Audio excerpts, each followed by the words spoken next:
morning, good afternoon, and good evening from wherever you are watching this video from. Today I'd like to just have a very quick chat about your CV.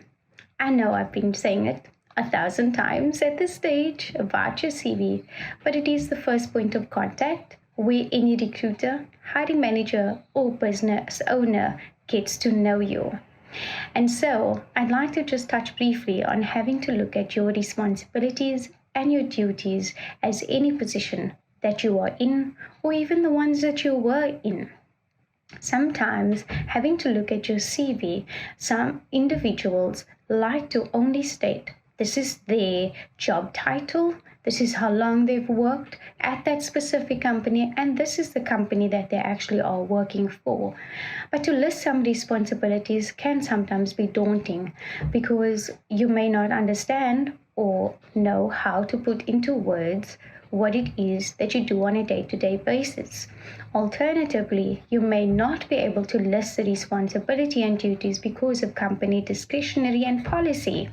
But I would say place in the responsibility and the duty something that is generic, something that is also broad, and that one cannot need to be too specific on that.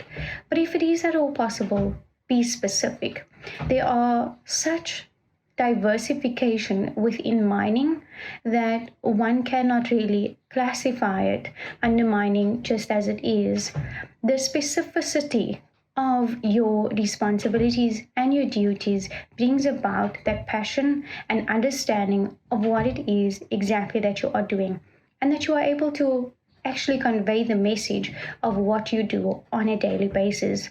When these hiring managers view your CV and these business owners take a look at it, they will definitely be enlightened to know that you are able to place what you do in practical form into words on that paper that says, "Interview me." It makes you a candidate of interest. It makes them captivate exactly what you do, and it actually creates interest because of the fact that "tell us more" is what goes through their mind. The reason why you are also specific is that even as that business owner, sometimes he doesn't understand exactly what it is that you do. More so recruiters who are generalists, even if they are specialists in that specific industry, they don't have all the knowledge, they don't have all the understanding. It comes from that conversation with you after viewing your CV. And if they do have the insight of this from your CV, it is even more advantageous. We as recruiters do not always have the oversight, the understanding of exactly what it is that every individual does in any type of job title that come to the forefront.